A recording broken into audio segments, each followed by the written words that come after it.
This girl, Simone, was preparing for her final exams when her father, Frederick, rushed to drag her away. As they left, he told the other children that it was about to rain and they should hurry home. Ignoring her protests, he drove the whole family away. They sped along, and she glanced out the window. The sky, which had been cleared, was now covered in dark clouds. A heavy rain was imminent. Frederick immediately increased the speed, and she fastened her younger brother Rasmus's seatbelt. But the boy refused, and their father lost control of the steering wheel. Ahead lay an overturned truck in the middle of the road, forcing them to walk. After passing through a forest, a strange structure appeared. It was a doomsday shelter. After some maneuvering, her father managed to open the door. Everyone quickly climbed inside. As soon as they arrived, her father activated the disinfection system to prevent bacteria from entering. This bunker was specially built for disaster prevention. Nothing was lacking inside. Then, Frederick took out a tablet computer. With it, he could control the entire ecosystem within the bunker. Then he pulled his wife Ellen into the next room. They whispered for a while. Simone was terrified, but she couldn't clearly hear what they were saying. He told her a shocking secret. The rain contained a virus that could kill people. The level of danger far exceeded human imagination, and he was a scientist in this field. Only he could help humanity overcome the crisis. Then he entrusted Rasmus to Simone and told her that Rasmus was the key to this disaster. No matter what happened, she had to take care of Rasmus, and she couldn't let strangers discover his existence. Simone listened, but she didn't understand anything. But before she could ask any more questions, her father hurriedly put on his protective gear and left the shelter. After her father left, she took out her phone. It was full of terrible news. The city had fallen, and people were live streaming warnings about the danger. Every second, someone was dying, and when someone was infected, they could spread it to others. At this point, Simone was so scared she had no courage left. Her mother explained that even though it was raining outside, the rainwater still carried the virus. As long as they stayed in the shelter and didn't go outside, they wouldn't be harmed. Although she appeared calm on the outside, her hands were trembling. She was preparing to make some hot chocolate for the children to calm them down. But just then, a sound came from outside the shelter. Rasmus thought it was his father returning. Surely there was a key in the tree. Why would he be frantically knocking on the door like that? Simone begged her mother to help the outsiders. Her mother thought for a long time. After all, in the apocalypse, everyone had to look out for themselves. She was about to refuse them, but in an instant, the children had vanished. Unexpectedly, the two mischievous children ran straight to the entrance, pushing open the gate of the shelter. Their mother, terrified, rushed out. Outside, a strange man stood, clearly delirious, shouting for help. He then grabbed Rasmus. In this desperate situation, their mother could only push the man down, but she herself was trapped in the poisonous rain. Simone and Rasmus were so frightened, they lost all courage. They urged their mother to come inside, but within seconds, she collapsed to the ground, convulsing. Simone had no choice but to close the door. Then she called her father, but couldn't reach him. In just half a day, they had lost both parents. Simone was filled with self-reproach. If she hadn't insisted on opening the door to save them, her mother wouldn't have died. She thought for a long time, searching for clues related to this disaster. Finally, she remembered one day when she returned home from school. I happened to overhear my parents talking about this virus. They seemed to have anticipated what would happen. The conversation mentioned a type of mutagenic agent. They were debating whether or not to use it on her younger brother Rasmus. Simone thought about it for a long time but couldn't understand. What were they talking about? What secret was Rasmus hiding? She only knew to follow her father's dying wish and shoulder the responsibility of caring for her brother. At this moment, she discovered a big secret on the tablet. It turned out there wasn't just one shelter like theirs. There might be other survivors inside. She tried to contact them via the computer, but couldn't connect. Feeling that all methods were ineffective, the two siblings searched for another solution in the shade of the trees. Under the cupboard, they found a brand new radio. Then, she told her brother to place the transmitter at the entrance. Soon after, they contacted a survivor. A man's voice came from the other end. He said he was in the shelter, and she informed them that a meeting point had just been established nearby. Simone opened her computer. She located the place the man mentioned as a hospital, but before he could finish speaking, the radio lost response. After a night of struggling, Simone decided she wanted to go to the meeting point the man had mentioned to try her luck, to see if she could find other survivors. As a precaution, she even put on protective gear. But just as she reached the gate and was about to press the button, she gave up. She thought, if something unexpected happened and she died out there, what would happen to her younger brother? Remembering her father's request, Simone didn't dare take the risk. She had to keep her promise to her father. Then she calmly led her younger brother to live in the bomb shelter. Time passed quickly. Her younger brother was now grown up. For the past 6 years, the two siblings had waited every second for their father to return. Rasmus suspected that their father might have died out there, and now they also faced a major problem. The food supplies in the shelter shelter were almost completely depleted. If they stayed here, they would starve to death. They also didn't know whether the situation outside was good or bad. Simone was in a dilemma. After a moment of thought, she remembered the man's words from 6 years ago. He had mentioned a rendezvous point. The only way was to go there and see if anyone else had survived. Then, she put on her protective gear. She carefully pressed the button. The door opened. Outside, it was pitch black. She hadn't gone far when suddenly a terrifying creature appeared in front of her, startling Simone. Looking closely, she realized it was a deer. Then she followed her memory, wanting to find the gathering place for the survivors. She hadn't gone far when she saw a sign on the wall, reminding her that the rendezvous point was 2,500 meters away. Following the directions, Simone arrived. From the outside, it looked like a hospital, long abandoned. When she stepped inside, she was horrified to discover that all the survivors were dead. Seeing such a gruesome scene, Simone was terrified, her face turning pale. She ran frantically towards the shade of the tree. Outside, there was no sign of life. The food supplies in the shade were also running low. Simone had to tell her younger brother Rasmus that she planned to leave the shade the next morning to find another shelter. Actually, it was just a plan to die silently with her brother. She didn't want to endure it any longer. That night, she secretly lay down next to Rasmus while he was fast asleep. Then, she turned off the tree's oxygen supply system. The warning lights flashed incessantly. The AI system signaled a drop in oxygen levels. With the lack of oxygen, Simone fainted on the spot. But she didn't expect Rasmus to wake up at that moment. Realizing something was wrong, he frantically pushed Simone, trying to wake her. Seeing it was too late, he had to use force to drag Simone to the entrance. Then he opened the shelter door. Having not seen sunlight for 6 years, Rasmus couldn't adjust to the light for a long time. As soon as she stepped outside, Simone woke up. Rasmus breathed in the fresh air. They grabbed a handful of earth to feel the temperature. But before they could recover, a stranger appeared, pointing a gun at them. Then, several others rushed forward, pushing them back into the shelter. The two brothers were terrified, unsure whether they were good or bad, and kept backing away. The man leading the group warned them that any movement would result in their deaths. There was also a woman in the group. They asked if they were infected. Simone hastily explained that they had been in the shelter for 6 years, never having been outside. It turned out that the previous night, while Simone was out looking for a rendezvous point, these men had attacked them. They only wanted to steal their food. They had searched the shelter all night. A man with curly hair found a bag of biscuits and immediately stuffed them into his mouth. He looked like a starving demon. Seeing his companion approaching, he quickly hid the rest. At this point, Simone and Rasmus were locked in a dark room. She had no choice but to write a few lines on the glass. She wanted to ask clearly what they were looking for. The woman blew on it. She wrote food on the glass. Seeing no results, the man took the lead. Martin was about to leave but felt Simone and the other woman were a burden. He wanted to let them starve to death in there. In desperation, Simone found her father's tablet. Next, she turned off the lights in the shelter. Then she turned them back on and led Martin back. She wrote on the glass, "Don't you need food? I have plenty." Martin saw this and his eyes lit up. He saw that Simone's screen had marked many shelter locations. This meant there would be a continuous food supply. Martin was very excited to get closer to see. Then,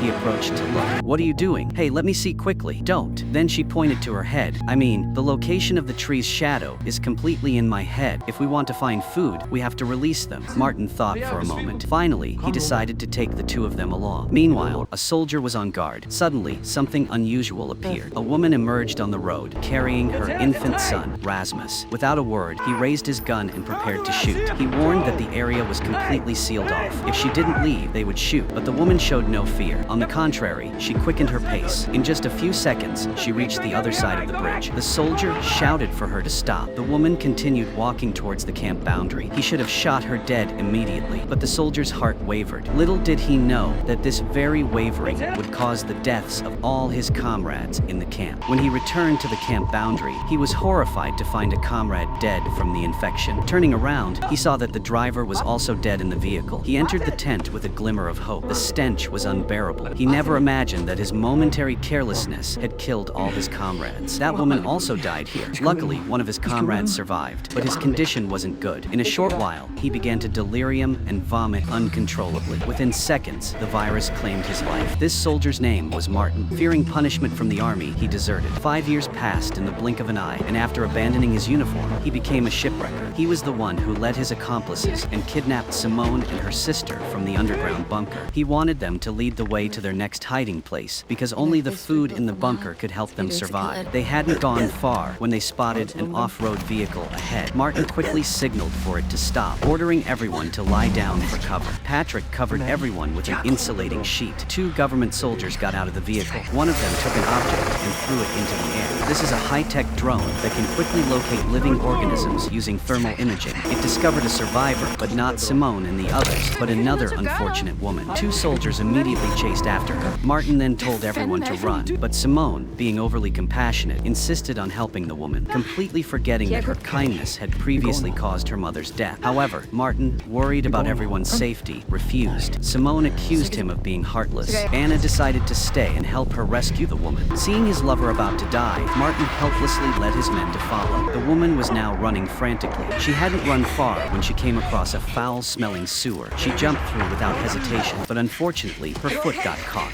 While she struggled, the soldiers caught up. Luckily, Martin managed to shoot them down in time. Looking back down into the sewer, he discovered an infected animal. Martin pondered for a moment. He coldly shot the woman. She might have been infected with the virus. Only by doing so could he eliminate the threat. It was as simple as killing a rat. Soon after, they discovered a village. They planned to stay there for the night. Kind-hearted Martin found a pair of shoes on the body. He took them off and threw them to Rasmus. Although reluctant, he had no choice but to wear them. If his feet got even a little mud or water on them, he might get infected. No matter how different the water was, he wouldn't dare drink it directly. He had to distill it first. He had thought things would get better once they were out of the shade. Who knew it would be so bad? Even his life could be threatened at any moment, and it was clear that Martin's group was taking advantage of them. Perhaps, after finding the shelter, they would abandon these people and then come back to kill them. Just thinking about this, Rasmus felt extremely distressed. He couldn't sleep all night. All she could do was hold her sister's hand tightly to find some sense of security. But just as he was about to fall asleep, he suddenly heard a woman's voice. Rasmus turned around and saw Anna secretly waking Martin. Curious, Rasmus followed them. The room was filled with the sound of hurried breathing. This was also the first time Rasmus had felt the magic between men and women, but he could only peek from behind the door. But this woman, Anna, was not simple. Since Simone and Rasmus joined the team, she occasionally glanced at Rasmus from behind. It seemed that younger, more handsome men suited her taste, and Rasmus couldn't forget the scene he had witnessed last night. He had accidentally stepped into a ditch. Panicked, he immediately pulled his foot out. Patrick noticed that the situation was not good. He immediately called Martin over to check. First, he told Anna to stand a little further away. He picked up his gun, preparing to kill him. Simone, terrified, rushed to stop the gun. She told him to check the vaccine first before saying anything. Seeing Simone's determination to kill her brother, they knew she wouldn't help them find the shelter. They had no choice but to call Anna, who brought gloves. She untied Martin's restraints to check if his feet were wet. Luckily, his socks were thick enough. Martin finally relaxed his guard, and Simone breathed a sigh of relief. After walking through a forest, they finally found a shelter. She simply pressed a button and immediately heard 2 beeps as the door opened. Martin was curious about how Simone managed to open the shelter, but she didn't want to explain. As soon as they entered, the curly-haired girl got straight to the point. Running into the food storage, she saw food on the shelves and cheered. There was enough food for them to eat for a year. Simone, meanwhile, discovered a phone in the storage room. She approached it. On the screen was a picture of her and her brother. She was overjoyed, guessing that her father had been here before, and she discovered some important information on the phone. It was a video sent by the boss of Apollo, the technology company where her father worked. Strangely, he kept apologizing to her father for the incident involving Rasmus. He said they had successfully made it to the headquarters in Sweden. Only his joining could lead to the development of an antidote for the virus. So, Simone told Rasmus that it was very likely her father, Martin, was still alive and had gone to Sweden. Although she didn't know why the phone was there, they needed help to go to Sweden. She showed the video to Martin, talking about her father working at Apollo. She told him about creating a cure to save the world and hoped he could help to go to Sweden with her to find her father. But before she could finish, Martin stood up and laughed, because over the past 6 years, he had heard this rumor countless times. He thought the food in the cellar could last them a long time, and he didn't want to take the risk. Simone had no choice but to take her younger brother alone on a journey to find their father in Sweden. Unexpectedly, shortly after they left, Anna, upon learning of Simone's whereabouts, heard that someone was researching an antidote. Their compassion kicked in at that moment. The 3 of them quickly teamed up and followed suit. Only Martin and Jean remained to enjoy their meal. But Martin seemed unhappy. He couldn't believe that the person he cherished had abandoned him like this. Meanwhile, Simone and her brother entered the city. It was filled filled with wounds and devoid of life. As they stepped onto an overturned bus, they realized something was wrong. Two figures were outside. Simone quickly protected Rasmus and hid. Looking back, they discovered that Anna and the other two had caught up. Passing a hamburger shop, Otis tried his luck and rushed in first. Although they didn't find hamburgers, the food brought out from the cellar was enough for them to eat. However, such boisterous eating habits are very dangerous. They had no idea how terrifying the hungry ghosts in this city were. After finishing their meal, Otis stood up, saying his glasses were broken, and he wanted to go to the glasses shop next door to buy a new pair. Veronica heard this and worried, fearing Otis would be in danger going alone. She decided to go with him, but they hadn't gone far when several figures darted past outside. Anna saw them and immediately sensed something was wrong. Clearly, they were after the food they were holding. She quickly told Simone and her sister to hide outside the back door.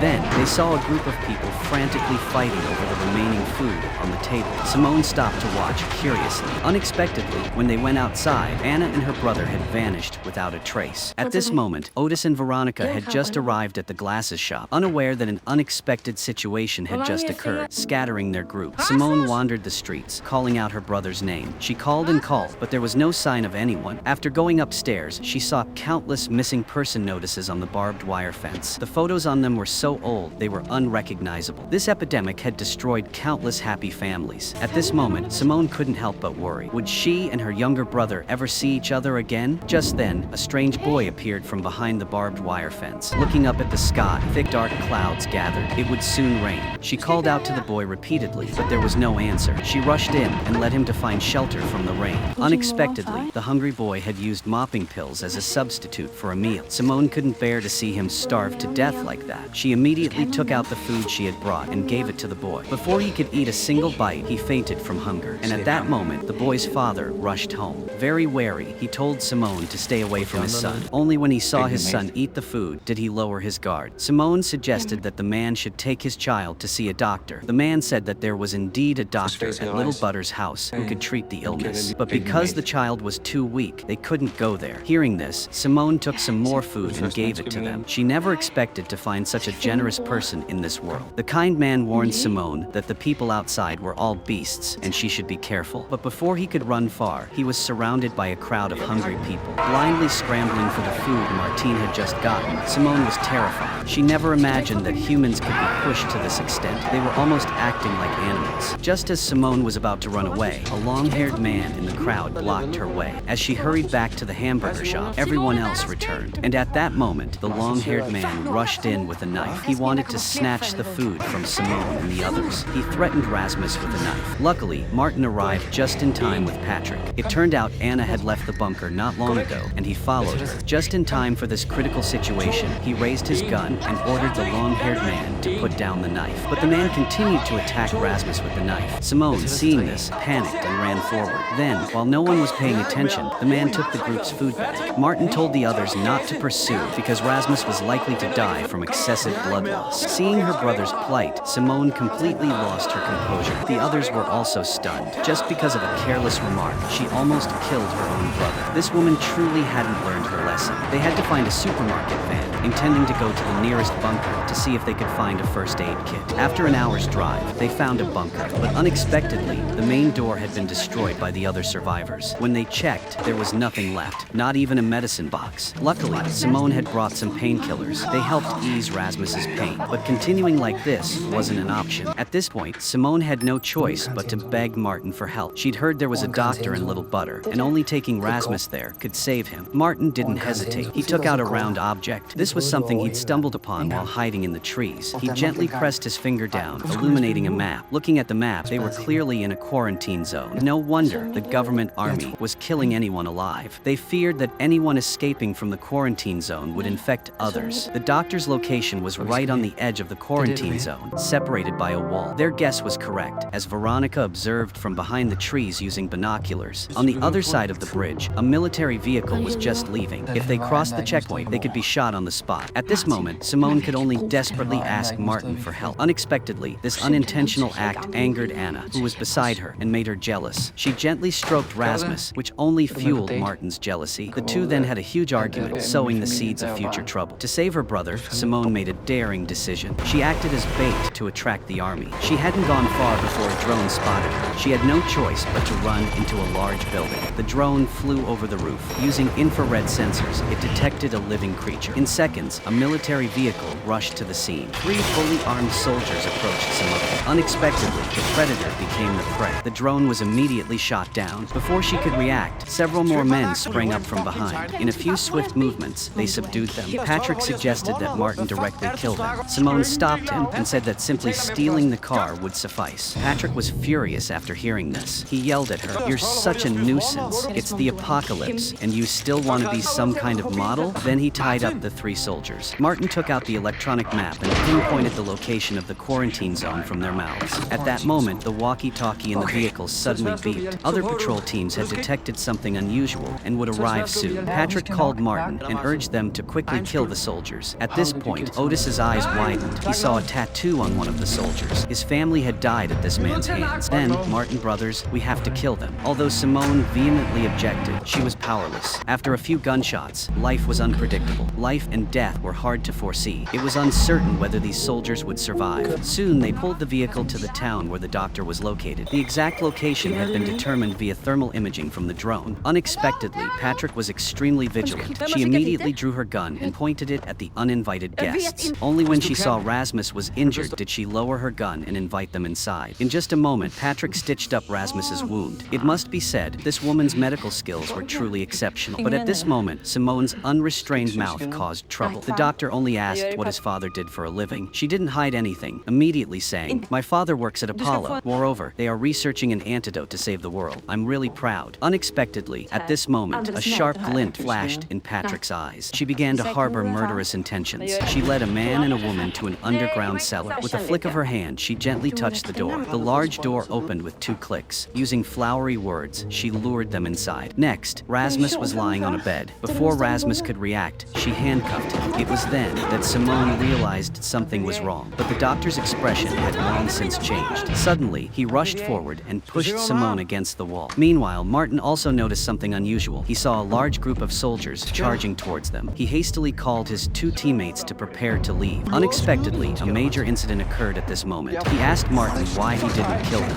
Then, grabbing a hunting rifle, he rushed outside, vowing to kill the soldier to avenge his family. Martin and Patrick couldn't stop him, but they didn't dare chase after him. They could only hide inside the house, providing cover for Otis from a distance. But when it came to killing, Otis had no experience whatsoever. He stealthily crept up behind the soldier. Then he said, "Hey, hello. What exactly does he want? Hey, don't shoot." Gunshots rang out. More than 10 soldiers swarmed towards Otis. At this point, Otis was so terrified that he had no courage left. He didn't know how to escape and was immediately surrounded. After careful consideration, Martin still didn't shoot to save the people. He then led Patrick out of the house, preparing to meet the others. Meanwhile, Simone had also been tied up by the doctor. The reason for their arrest was solely because her father and some high-ranking company executives, driven by personal greed, had attacked nature. This virus was supposedly caused by Simone's father. Sadly, the doctor's children had lost their lives to this virus. Only killing Simone and Rasmus could appease her hatred. Upon hearing this news, Simone and Rasmus were deeply shocked, unsure whether their father's words or the doctor's were true. At this point, the doctor began to act aggressively towards Rasmus. "Are you holding a syringe and intending to die right now? I understand your pain, but we are innocent. Our mother also died from the virus, but what's done is done." Fortunately for Rasmus, Martin arrived just in time. The 2 brothers are truly born of the same mother. Clearly someone saved him, and yet he's still here complaining. Before leaving, Simone secretly took the syringe. I don't know what was inside, but we hadn't gone far when the doctor suddenly stopped. After everything that had happened, he clearly felt that Martin, in front of him, was no longer as cold and ruthless as when they first met. This made it easy to contract the virus in these difficult post-apocalyptic times. Otis wouldn't seek revenge either. We're not sure if Otis is dead or not, but he's definitely dead. I followed you for 6 years, always obeying you. Now you obey Simone. Doctor, why won't you listen to me? Have you been bewitched by her? Are you finished talking, huh? Seeing Martin like that, refusing to come to his senses, the doctor felt helpless. After all, the allure of a beautiful woman is too strong. No one expected that Martin was no longer the close friend who had shared life and death with him 6 years ago. After everything that had happened, Simone had also developed feelings for Martin. Completely oblivious to Anna's feelings, Martin secretly held her hand, their hearts beating in unison. They were utterly unaware of the cold, watchful eyes behind them. They quickly discovered a manor house, but just as they were about to enter, a man suddenly appeared from behind. Politely, he told them they could enter, but they had to surrender their weapons first. Seeing no other option, Martin reluctantly handed over his gun. Unexpectedly, the room they entered was locked from the inside. Everyone was terrified, but it was raining outside. They could only wait until the third day to find a way to leave. The next morning, an old woman named Karen opened the door. She led them to the vegetable garden and showed them the various vegetables they grew. Green beans, tomatoes, everything. In a world filled with poisonous rain, it was a mystery how they managed to grow them. Karen offered them a tomato, but no one dared eat it, fearing it had been contaminated by the poisonous rain. She had no choice but to demonstrate herself, swallowing a piece. A few seconds later, she didn't die immediately, but instead happily skipped around. Everyone was extremely suspicious. Martin was very cautious. Since arriving at this garden, he had felt something was amiss. Then, Karen led them to the bathroom. She hoped they could take a hot bath there. Aren't you going to let us bathe in vegetable water? Is there another way to bathe? Don't worry, we have our own water, and it's already filtered. Seeing Simone and the others' disbelief, Karen calmly entered the bathroom. After turning on the shower, warm water flowed down. She washed her face first, then her whole body. Everyone recoiled in fear. Then they finally let go of their doubts. 6 years without contact with water, they were overjoyed to the point of madness. But Martin, being from the military, didn't participate. He secretly opened a door, preparing to check if there were any secrets in this villa. On the shelf, he found several pairs of children's shoes. Martin thought for a long time. Since arriving here, he hadn't seen children playing. He was about to ask the man why, when he unexpectedly saw 2 children playing behind him. Besides Martin, the others, seeing the ample food, began devouring it. Whether it was poisoned or not, they just ate their fill first. Meanwhile, Rasmus's wound was severely infected. Simone sought out a doctor in the manor for treatment. Unexpectedly, the doctor avoided her gaze. Then he took out a syringe. Seeing this, Simone felt a sense of familiarity. Seeing Simone's anxiety, the doctor explained that it was just a common sedative, a precaution in case of an emergency. Simone said she had some morphine that could temporarily relieve her brother's pain. Before leaving, she secretly took the syringe. Compared to the syringe of the deceased female doctor, it was almost identical. At this moment, Simone vaguely suspected that this manor was not as simple as it appeared on the surface. Martin had not yet stopped searching the manor. He sneaked into the basement and saw several people doing something furtive in the kitchen. He intended to investigate, but a woman stopped him and told him not to go in. Later that evening, when he brought Simone back, the table had been cleared.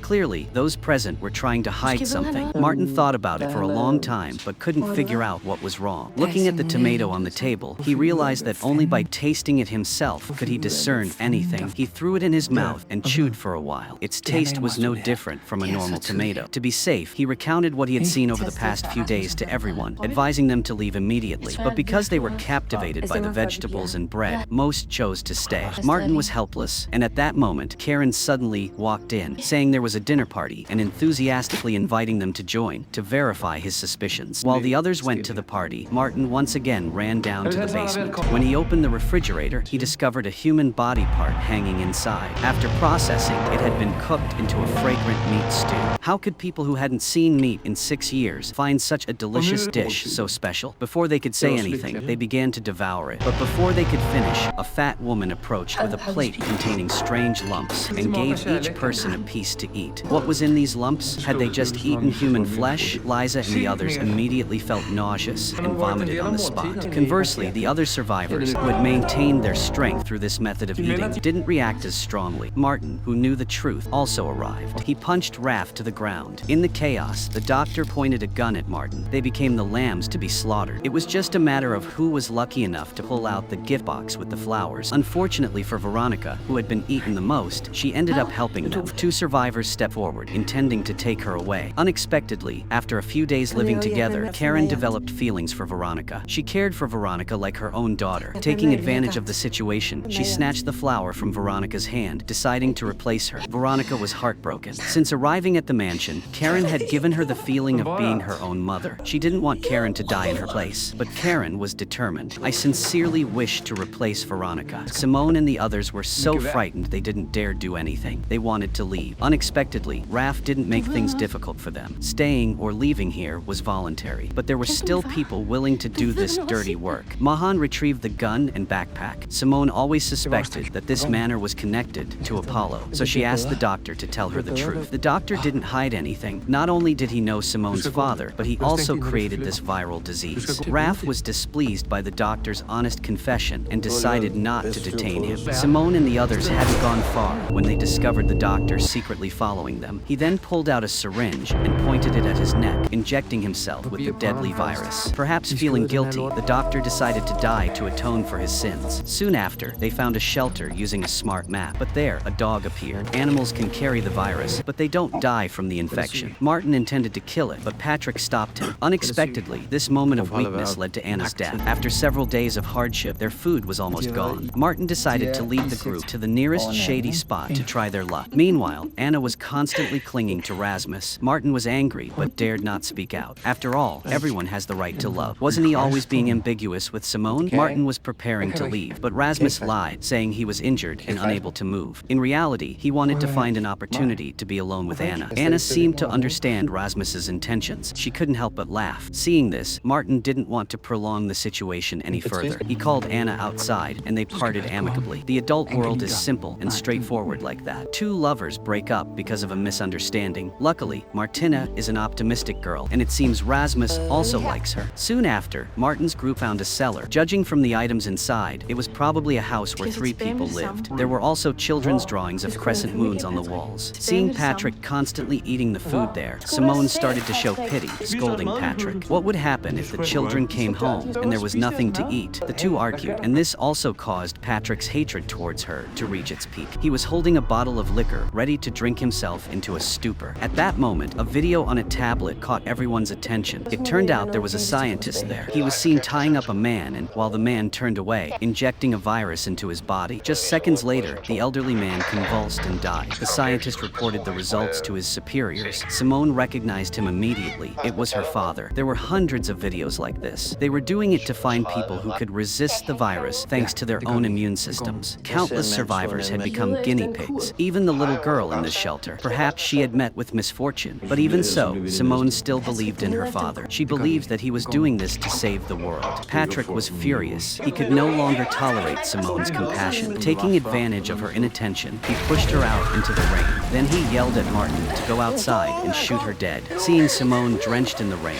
Martin was terrified. After all, she was his girlfriend. After thinking it over, he couldn't bring himself to kill her. However, Patrick kept urging Martin to shoot. Unexpectedly, Veronica stepped in front of the gun. Then she slowly retreated to Simone's side. She wanted to protect Simone in this way. Martin's eyes welled up with tears. Faced with Patrick's urging, he panicked and pushed him away hastily. But strangely, after both of them were soaked in the rain, they didn't die immediately. Had the virus in the rainwater been destroyed, Martin had no choice but to lock Simone and the other two in an isolation room and figure things out later. The unexpected situation made Martin suspicious of Patrick. Veronica still didn't say anything. At this point, Patrick admitted to pushing Simone out. Hearing Patrick's words, Martin made a bold decision. First, he released Simone and the other woman. Then, he took a bottle of wine and left the cellar. He wanted to prove how much he loved Simone. He walked straight into the rain, letting himself get completely soaked. But unexpectedly, Martin showed no reaction. Having avoided the rain for 6 years, he was now completely clean. The others laughed loudly in the rain and began dancing. Patrick, with his fallen wings, watched it all. He was causing such a commotion, not only to prove the virus was gone, but also to strengthen the relationship between Martin and Simone. But in Martin's heart, women were more important than friends. When Veronica and Simone had gone to sleep, Martin called Patrick and left the shelter. He wouldn't allow anyone to harm Simone, not even his former closest friend. He had to ruthlessly expel him from the team. Martin was abandoning himself for a woman, and at that moment, Rasmus was fast asleep, completely unaware of the stray dog that had appeared beside him, licking Anna's face. Only when he got up did he realize Anna had been infected with the virus and died. Although there were no viruses in the temporary rain, viruses from animals can still kill humans. Rasmus was deeply saddened. Rasmus embraced Anna and prepared to go find Simone. Unexpectedly, Patrick returned just in time. Immediately, Rasmus desperately pleaded with Patrick for help. But seeing this, Patrick, facing a life-or-death situation, only knew to flee.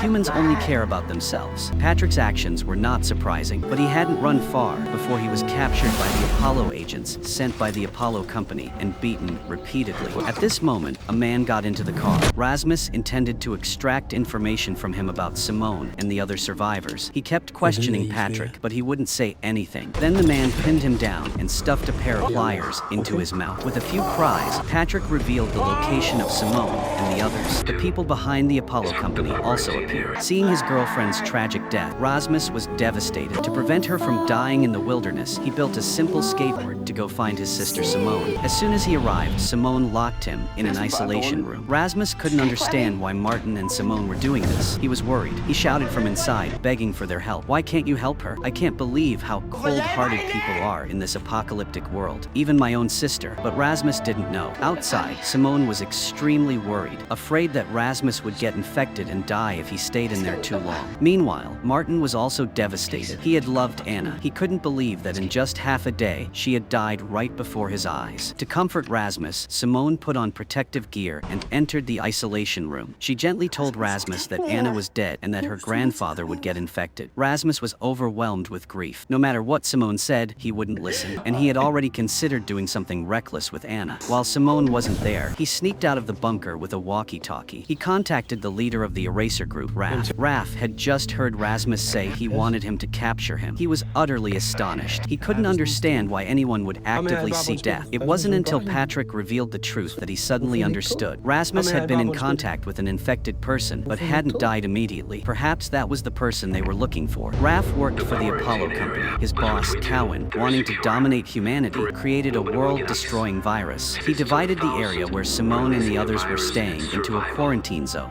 Then, he dispatched a large army to eliminate everyone in that zone, primarily to find people resistant to the virus and use their blood to create an antidote. He wanted to become the master of humanity using such cruel methods, forcing the people he eliminated to obey him. He forced them to drink a yellow liquid containing thousands of tiny nano-sized energy pellets. After drinking it, their throats would react allergically. Importantly, anyone attempting to escape the quarantine zone would instantly explode and die. At this moment, Simone also spotted several Apollo members around Rasmus via drone. She hurried back and discussed the rescue plan with Martin. However, the enemy was numerous and highly skilled. They could only use their wits to counter them, not confront them directly. The drone spotted a stray. First, they shouted to attract the man's attention. Then, Simone and Veronica feigned death to lure him closer. Martin then launched a surprise attack from behind and captured him, intending to use him as a hostage to exchange for Rasmus. They arranged to meet in the forest, but just as the hostage exchange was about to begin, Rasmus insisted on dying, refusing to return to his sister. But this guy, I really can't understand him. If he wants to die, why not find a simple way? Why make it so complicated? Even Simone, considered the most saintly figure in the entire series, was almost driven mad by his antics. Simone never imagined that Rasmus had long since resolved to accept death. While Veronica wasn't paying attention, Rasmus snatched the virus from her hand, pointed it at his neck, and injected it into his body. Just seconds later, he collapsed unconscious. Simone stood there, terrified, and before she could even cry, Rasmus suddenly came back to life. Raf was overjoyed. They had captured many survivors, and unexpectedly, Rasmus turned out to be the one they were looking for. Meanwhile, Patrick was tied up in a waiting room awaiting death. Unexpectedly, Martin, who had just escaped danger, rushed to save Patrick. The two looked at each other and smiled.